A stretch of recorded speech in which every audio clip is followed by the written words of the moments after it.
Awesome. Thank you, Lori. Okay, with that, now that we're recording, again, thanks everybody for being here. And I will apologize. I did not put together like a big fancy slideshow or slide deck of all the resources. I kind of, to put it mildly, it's kind of a brain dump. I kind of took all of the ideas that I've gathered over time and put them on this Google Doc, and I am going to share that Google Doc with you.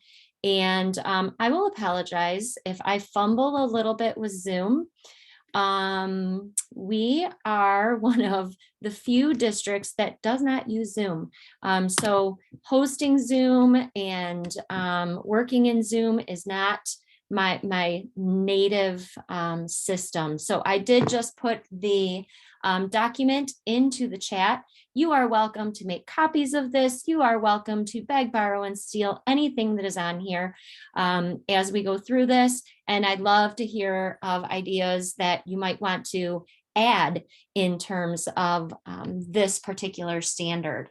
So Global Collaborator was something that I'm part of a group called MADE, Macomb Academy for Digital Educators. And every month we meet and we discuss a different ISTE standard. And Global Collaborator is one of those standards that to me has always sounded very scary and very big, and one that I really didn't feel comfortable touching a whole lot until I learned that it doesn't have to be this big, huge global collaboration project. You can start small.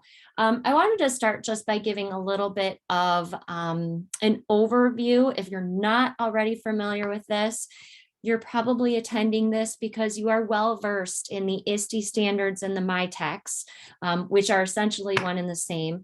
But the ISTE standards that you see here, Global Collaborator is standard 1.7. And this particular standard and this particular document, what I really like about it and the ISTE standards is that it has this little playlist that goes with it. And it pulls up a series of YouTube videos that shows you what each of these indicators actually means. So I am hoping that my sound comes through. We're not going to watch every single one of these, but if you're not super familiar with the ISTE student standards, these videos are an awesome way to get examples of what they are in very, very short snippets. And I am going to, for instance, I'm going to start with this Global Collaborator 7A. Students use digital tools to connect. Let me know if you can hear my audio by giving me a thumbs up. I know sometimes Zoom, you might have to adjust some settings. So here we go. Perfect. Thank you, Sarah. Students use digital tools to connect with learners from a variety of backgrounds and cultures, engaging with them in ways that broaden mutual understanding and learning. I had traveled to Senegal, Africa, and the plastic garbage there is just, it's all over. You know, their infrastructure doesn't support any kind of recycling or garbage pickup. I had read this book with my class about IC2, who she decides to start cleaning up just her little village, takes plastic bags and she makes purses out of them. First graders obviously couldn't make purses, but they could make the jump ropes. They made a video to show the high school students that I had visited in Senegal how to make jump ropes. You know, my first graders thought it was great that they were teaching high school kids how to make jump ropes. So, you know, it starts them thinking at this young age, kind of plants the seed, and you never know from these first graders who's going to be the one that helps the world. So when I think global collaboration, I think like my brain goes to huge ideas. And no, I've never been to Senegal, so this one wouldn't work for me. But the idea of this ended up being fairly simple. And it gave me a great example of what it was all about. Also in the ISTE standards, you see all four indicators there. Like I said, there's a playlist for each of them, and each of them identifies, and I apologize for kind of reading them to you, just in case you're not familiar with them. You just heard about what indicator 1.7a is about. 1.7b is about using collaborative technologies to work with others, including peers, experts, or community members, to examine issues and problems from multiple viewpoints. I will say that pre-COVID, this was probably a really difficult standard to address, simply because Zoom or Teams or the tools that we're using, they weren't commonplace. And now to ask a teacher to Zoom isn't a big deal, where before it would have been kind of a big ask. If we take a look at 1.7c, students contribute constructively to project teams, assuming various roles and responsibilities to work effectively toward a common goal. And then the last one is that students explore local and global issues and use collaborative technologies to work with others to investigate solutions. You'll probably notice they get more and more involved as you move from A to D. And my advice, and I know you know this as teachers, start small. Start small with anything so it's not overwhelming, and start in a way where you can experience some success and then build on that success to take on larger and larger projects. I will also real quickly bring up the MyText under techplan.org, as this is the state of Michigan, and you'll notice exactly the same competencies there that match the ISTE student standards. And you will see global collaborator there, and you will see the same 4 indicators. So the ISTE student standards and the MyText match up exactly. And unlike what others may think, these are not standards for technology teachers. These are standards for all teachers if we want to give our students the experience of working with technology in a meaningful way. I wanted to share one more document before I went into specific examples, and that is this ISTE age band articulation, because obviously students using digital tools to connect with learners is going to look very different from a kindergartner versus a 10th grader. And this particular document takes the ISTE standards and it articulates it for each age group. So I'm going to scroll down to global collaborator, but there are age band articulations for ages 4 through 7. So it has simplified that first checkpoint to, with guidance from an educator, students use tech tools to work with friends and with people outside their neighborhood, city, and beyond. You're taking those ISTE standards and making them accessible to our younger kids. There is an age band articulation for ages 8 to 11, and our middle school band, ages 12 to 14, up into high school. So I found these documents to be super helpful, and I wanted to make sure you knew they were out there. I just want to start sharing some of the different resources, and I noticed that Holly Shoemaker's in the room. Holly, thanks for being here. This is all going to look really familiar to her. I got some of this as a result of working with Holly. So please, anybody in the room, feel free to unmute, feel free to make comments, feel free to turn your camera on and add to the conversation as much as you'd like. I will honestly tell you, I have not used every single one of these resources. I've used some, and I will share with you some of them that I have used before, but I would love to hear of some of your experiences. I guess one of the hardest things when it comes to this kind of standard is, where do I start? And if you're at any level, I'm going to give you a couple of resources. And the first, this part of me is a REMC project, MyTech Kids. And I think Holly is part of the group on this one. MyTech Kids, and there is a link to it, is a K-5 resource that takes K through 5 and gives you task cards to incorporate the different ISTE standards or MyText standards.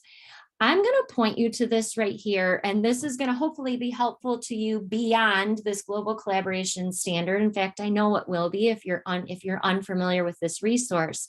This MyTech Kids Task Card Index is going to bring you to something called an awesome table. And this lists the 420 cards that are in MyTech Kids. So there is a huge array of resources here. But what I would like you to be aware of is that you can search by MyText or ISTE Standard.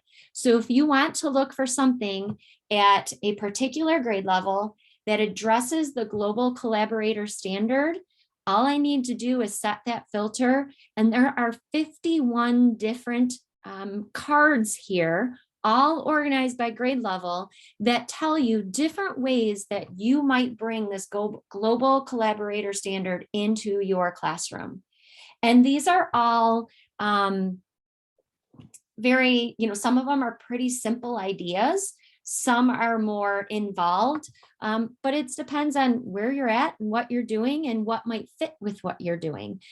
So I would definitely encourage you, if you have not checked out MyTech Kids, to do that. In addition to MyTech Kids, I'm going to point out another Michigan-based project, and that's the 21 Things. I'm going to point out two different 21 Things. There's the 21 Things for students. This is meant for middle school, grades 5 through 8, 6 through 8. And when you go to 21 Things, there's 21 things. If you aren't familiar with this, again, lots of different resources in lots of different areas, not just Global Collaborator. But if you take a look at Thing 20 is global collaboration. So if you are looking to do some sort of activity with your students that introduces them to global collaboration, the 21 Things website is going to take the students on a series of quests. And in these quests, it's going to teach them about global collaboration, what it is, and put their skills into practice. And the nice thing is, this is all done. You don't have to do any of the work. So if you do happen to teach a technology type of class, or you are a media center teacher or something along those lines, these are great ready-made resources that are wonderful quality that are already done. If you're just a teacher looking to learn more about global collaborator, about becoming a global collaborator, in addition to 21 Things for students, there's 21 Things for teachers. And the 21 Things for teachers, again, 21 Things, if you haven't seen it before, there's going to be a ton of different resources here you might want to check out. But Thing number 6 is global collaboration. And this is going to give you resources on the teacher side. And the 21 Things for Educators site uses this format. It goes from define to connect to apply. And there is, once again, just a ton of different resources for you to take a look at that are related to global collaboration. It's going to give you examples of different types of collaboration, and you can put as much into this as you want. You could literally go through click by click by click, or you can just go through and peruse and see what might fit your needs. So those are just a couple of places where you could very easily find resources to get started as a teacher or to get started with your students. I cannot take credit for this next resource, and I want to give credit where credit is due, and that credit goes to Dr. Jennifer Parker, who is with the Macomb ISD, and Jan Harding, who is now retired from the Macomb ISD, and it's called Around the Bases with Global Collaboration.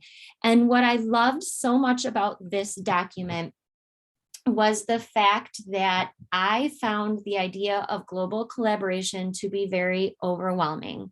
I mean, that means I'm collaborating with other people around the world.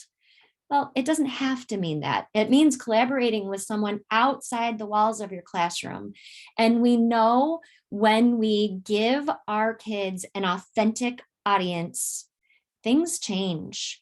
All of a sudden they up their game because their audience isn't just their classmates or their teacher. Their audience is now somebody else outside of their classroom.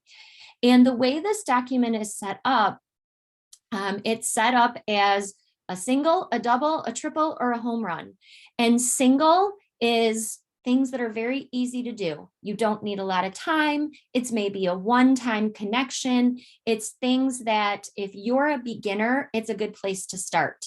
I'll pick one here, and I know this may not be applicable to everybody, but if your district subscribes to Discovery Education, Discovery Education, and pardon my flipping around screens here while I get to log into my account, Discovery Education offers online virtual field trips.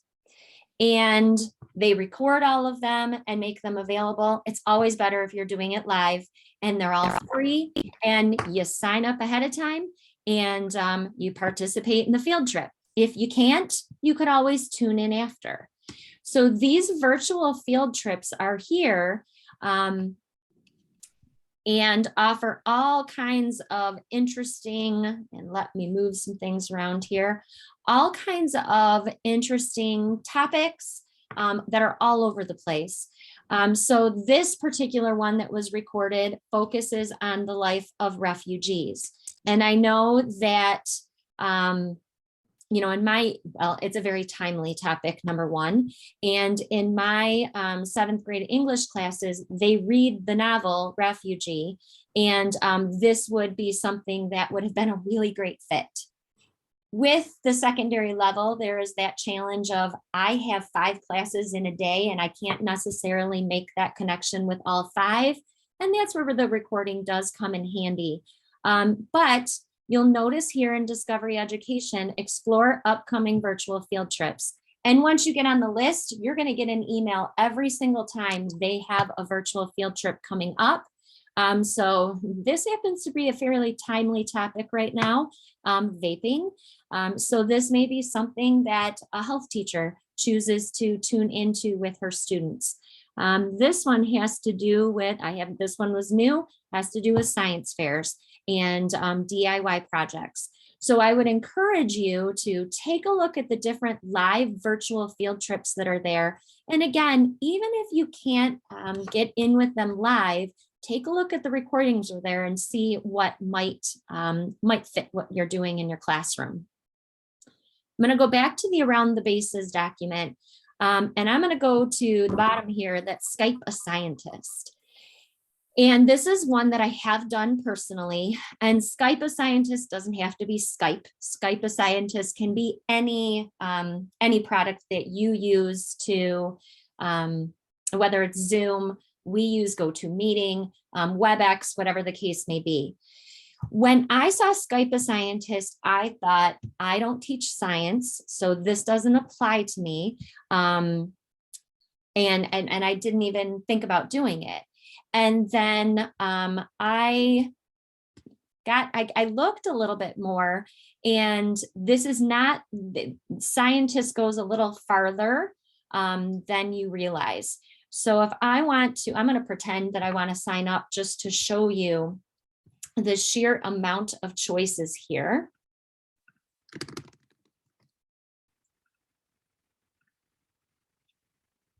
And we'll pardon my clicking here for a moment.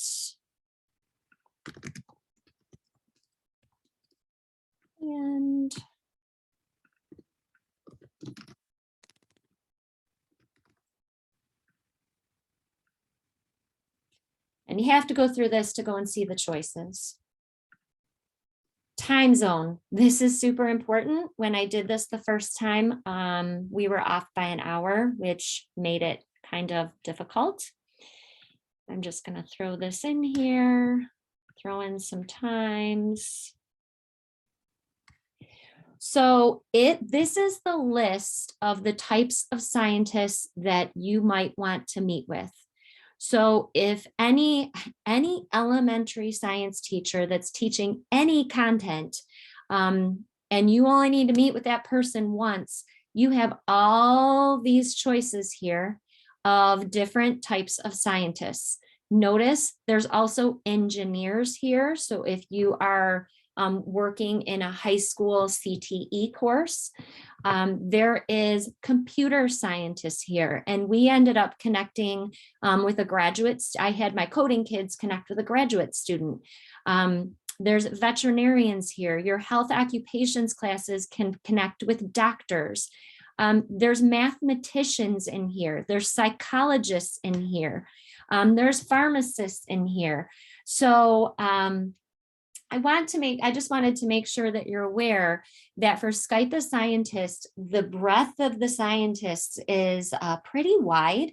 And literally you click what you're interested in, you tell them what group what your group is composed of, you give them some times and dates to work with, and it will give you specific names from which to choose, or you can take a chance and see who contacts you first. They literally got back to me within 24 hours. It was super quick. And my kids got to talk to a software engineer who wasn't that much older than them, to be honest, and had a really interesting conversation with an expert. At the end, they'll ask you if you want to make a $10 donation. It is completely optional. So technically, Skype a Scientist is free. So especially to you, those of you out there that teach elementary science, I encourage you to think about what it is that you're teaching in science and how this might fit in, because it is a one-on-one conference just between you and that expert. And it's an awesome experience for the kids. I'm going to close that up. And again, thanks for bearing with my clicking. And I'm guessing I don't have to tell many people about this resource, but I'm going to put Flipgrid out there. I know it's probably a favorite of a lot of you. Flipgrid has events, and I know I just received this email today about this event.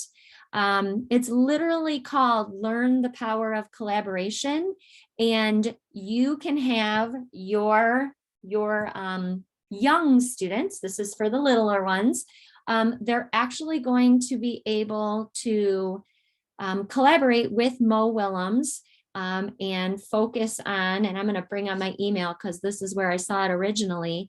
Budding artists will learn from the illustrator himself how to draw Piggy while learning about their own uniqueness. So they're actually going to interact directly with Mo Willems. It's a half hour. It's nice and quick. It's engaging because the kids know who that is, and that's a famous person in their mind. And it's a easy, easy connection to make. When I see how to learn from ancient art, I think of my 7th grade ancient world history classes. Again, all of these events are recorded, and Flipgrid has new events all the time. I was kind of disappointed because there was one over spring break with an author that would have been fantastic, but all of the events are recorded and you can always go back and watch them afterward if necessary. In addition to the Flipgrid events, you might want to consider Grid Pals. If there's anyone who's done Grid Pals here, I'd love to hear from you. But Flipgrid's such a great tool. It's just so easy to use, so user-friendly for teachers and for students. So if you haven't checked out Grid Pals and you're familiar with Flipgrid, this might be a really nice way to just kind of dip your toes in the water of global collaboration.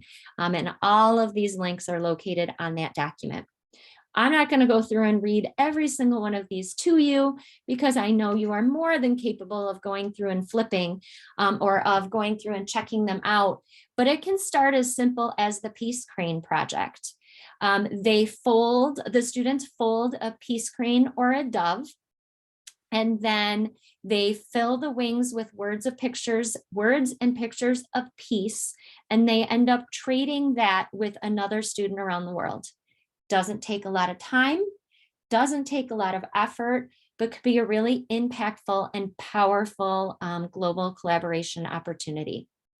And I'm focusing on the easiest ones first on purpose because I think we have to start small.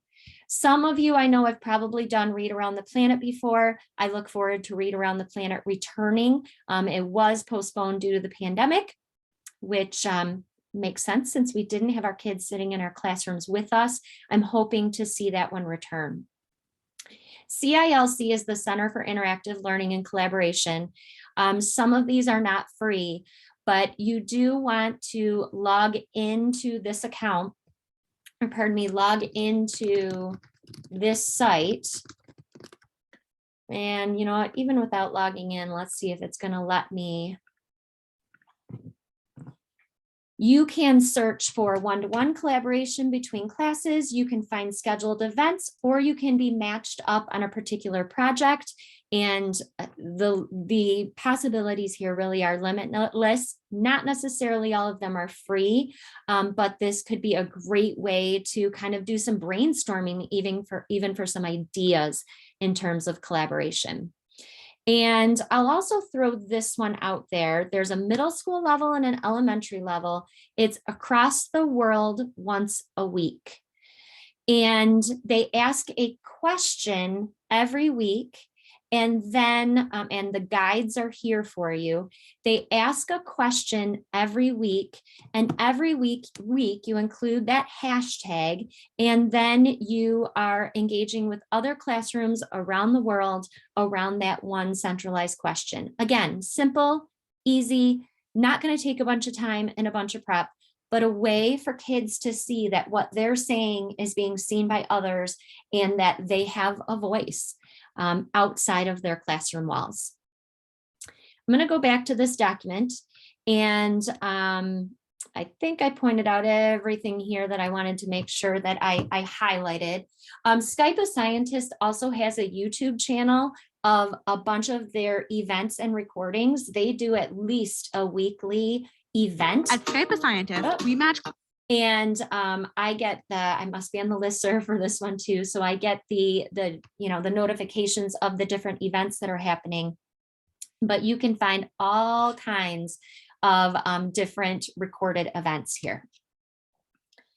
And last but not least, I wanted to throw in a couple additional resources. Personally, I'm from the Macomb ISD, and our Macomb ISD has a distance learning department. And that distance learning department has opportunities for our teachers to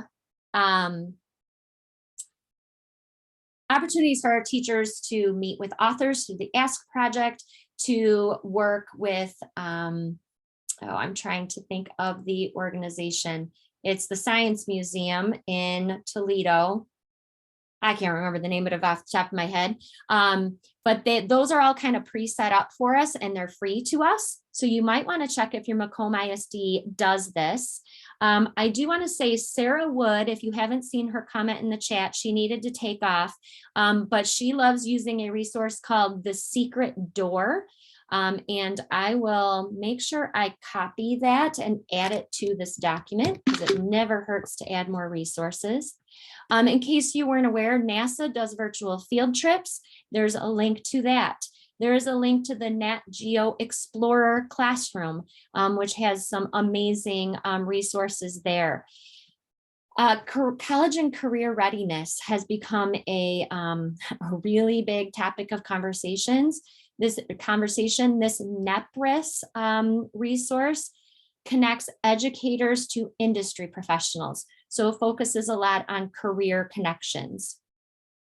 This Exploring by the Seat of Your Pants isn't one I've done before, but it looked really fun, and I figured I would put it out there for all to see, and they have events. So sustainability and our journey to an all-electric future, it is free, and there are all kinds of very, very cool virtual connections that you can make with you and your students. And again, focus more on careers. Explore Learning has virtual career days. These are more recordings, but again, the career development piece is really coming to the forefront lately, and kids can see an interview with a doctor, an interview with a baker, or an interview with lots of different careers. And last but not least, I am hoping these come back as a media specialist. Scholastic used to host free webcasts. They've hosted webcasts with Dave Pilkey. They hosted them with Jeff Kinney. They hosted them with J.K. Rowling. I'm finding their website, their archive, to be a bit out of date, but keep your eyes and ears open for Scholastic to kind of make those, bring those back around again now that we are starting to get back to somewhat normal, because there were some very, very cool opportunities. Again, free, kids connect live and have an opportunity to interact. That being said, it's been a half hour already. Is there anybody who has anything to add? Is there anybody who has any questions they want to ask? I will add that secret door. Let's see what this is about. What Sarah said is the secret door is to start conversations about different parts of the world and get students engaged in the inquiry process. So I am not familiar with this one, but you may want to check this one out too. So more so than anything, I'm hoping that you're maybe intrigued to start taking a look at the global collaboration standard. Think about how you might bring the outside world into your classroom, how you might give your kids that that audience, that authentic audience, and start small. And then you have lots and lots of resources there to go big when you're ready to go big. But I know keeping it simple in the beginning is very helpful. So if anyone has any questions, I'd be glad to answer them. If you have any suggestions, if you have anything that you know, experiences that you'd like to share, we'd love to hear them. But if not, thank you so much for joining us. And this recording will be available. So share widely with your colleagues.